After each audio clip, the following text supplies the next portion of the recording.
Hi everyone, my name is Michael Rehfeld, Managing Director at Accenture. I lead our strategy practice across Southeast Asia and drive our consumer retail business in the region. Today with me, I have Chewy, who leads marketing at TikTok in Asia Pacific. And we would love to take this time to talk about the evolution of commerce and consumers. Thank you for having me, Michael. I believe Asia Pacific is at the forefront of driving innovation in commerce, and I'd love to chat more about this. The business outlook has significantly changed over the past year, with headwinds and profitability for brands, and with consumers being more careful about what they choose to spend on. With this in mind, Accenture has partnered with TikTok on a new report titled Shopperteinment 2024, The Future of Consumers and Commerce Here in APAC. The report dives into understanding consumers' changing behaviors and preferences, and the importance of being agile to tailor your strategy and marketing efforts accordingly. And this is where shoppertainment comes in. Shoppertainment is defined as a type of commerce that is driven by content. It seeks to educate and entertain first, with shopping as a natural outcome. TikTok did not invent this concept. We did not coin this phrase, but we embrace it and we further innovated on it. On the TikTok platform, you see content, culture, and commerce coming together to create immersive shopping experiences. According to a research by BCG, another consultancy firm, it is estimated that the shoppertainment opportunity in Asia Pacific will be worth $1 trillion by the year 2025. So Michael, earlier you spoke about the headwinds impacting buying habits. Could you share a bit more about how you see consumer behaviors evolving? Most certainly. We see three major shifts when it comes to consumer shopping behavior today. And the interesting thing is that content is a constant denominator behind them. The first shift we see is that consumers are now seeking content that helps them make more intuitive decisions. This is not about making quick or impulsive purchase, but more having the confidence to purchase without further validation. Through our research, a very interesting change we found is that today, only about 1/5 of the consumers are highly discount sensitive. So for the majority, other content factors like product benefits, visuals, or product value play a much bigger role in influencing purchase decisions. That's good to know. And this helps brands avoid a situation where we race to the bottom. We know that heavily subsidized discounts and promotions are simply not sustainable. Certainly. So let's talk about the second shift that we've observed. There has been an increased demand for an effortless browse-to-buying shopping experience. Search is shifting towards entertainment platforms. Specifically, consumers today are searching for products on entertainment platforms rather than on search engines. And this facilitates content discovery upstream and finding products to buy downstream. The third shift we're seeing is that consumers today desire deeper connections with other consumers through brand and product content within what we call content communities. This allows for greater interaction between consumers and brands.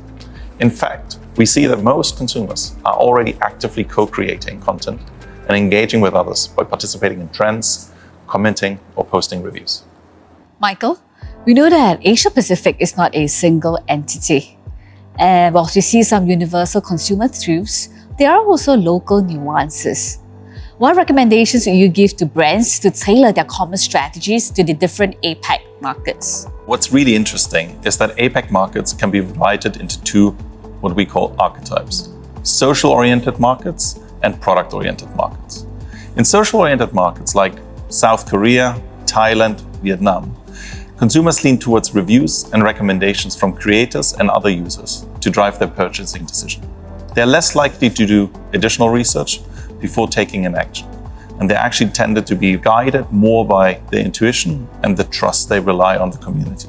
On the other hand, we have product-oriented markets like Indonesia and Japan, where consumers prioritize content about product information and deals over who is making the recommendation. So information and deals are extremely important and should be communicated clearly. Now, in short, the content that is to be delivered and who delivers it are both critical, but brands might need to tweak it according to which markets they've taken. That's true. If I could share an example, Indonesia. In Indonesia, we see that live shopping, live commerce is big. It's really popular. So like you pointed out, consumers in Indonesia are more product-oriented. So they appreciate information about the product. They appreciate content where they are seeing product demos of how the products are being used in real-life context. Exactly. Now, Chewy, if I could throw the ball into your court, let's talk about what can brands do to drive conversion. Sure, Michael. Let me share 3 recommendations. First, brands can help make consumer decisions more intuitive. Consumers may feel like it's a gut decision that they make on their own, but really, brands have enabled this decision through delivering bite-sized information in the form of educational and entertaining videos. In our study, we identified the top content triggers that can help make these decisions. They are creator recommendations, product reviews, and demos, demonstrating product benefits in real-life contexts. Next, brands have sometimes told us that they struggle to create content. They struggle to create sufficient content or engaging content. At TikTok, we recommend that brands use a 3R framework, and they stand for recut, remix, and reimagine. So first, what do we mean by recut? It means that brands can recut their existing creative assets from other platforms and make them vertical and mobile first for TikTok. They can remix the content by incorporating TikTok elements such as TikTok stickers, TikTok effects, or participate in TikTok trends. And third, they can reimagine their campaign by making it TikTok first, right? Building the big idea with TikTok in mind. And they can do this by co-creating with the community and inviting them to be a part of the creative process. We believe that the 3R framework can help brands generate volume and variety of content. If I could share one example of how a brand has done this successfully, this is McDonald's. So what happened was in Indonesia, we had 2 creators. This was organic. It wasn't designed by McDonald's. These creators went to the McDonald's store. They created a new dessert by smashing the soft serve ice cream in a bowl. This then became a viral trend in Indonesia, and many people are doing the same. Then this inspired the marketing team in Thailand. So the Thailand marketing team thought, why don't we bring this trend to Thailand and see how consumers respond to it?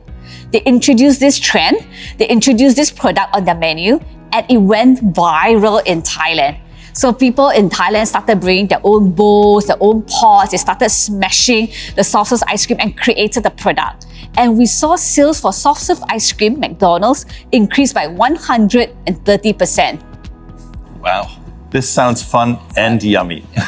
So whether you're driving purchases on TikTok and Marketplace or direct to consumer, I believe that brands should make content that drives meaningful call to action. I'm not just talking about online channels here, but even for brands with a physical store. Let's say you're a beauty brand and you're launching a new product. You could potentially run a lead generation ad that gives out free samples for in-store collection. So this not only drives footfall to your retail stores, but actually creates an opportunity for users to test the product and bring them closer to making a purchase. My last recommendation is for brands to co-create with their consumers. Invite them to be a part of the creative process. Brands can tap into TikTok's communities and existing passion points within the communities, like book talk, food talk, clean talk, beauty talk. An example is COSRX, a popular beauty brand from Korea. COSRX wanted to increase awareness and sales of its best-selling product, a sunscreen, and introduce this product to Southeast Asia. They created a special effect and they invited local creators to promote this effect through a TikTok solution that we call Branded Mission. This generated a large volume of videos and content from the community. It generated a large volume of user-generated content, and the campaign ended with great success. So building relationships with brand enthusiasts can clearly help in expanding the content community and lead to increase in the variety of content that users can work with. Now, I can't think of a platform with a greater sense of community and participation other than TikTok. It's incredible what brands can achieve by co-creating and connecting with their consumers. Well, we've spoken a lot today about Shoppertainment and what role content plays in fueling commerce. Chewy, could you share 3 takeaways for our viewers to remember? Sure, Michael.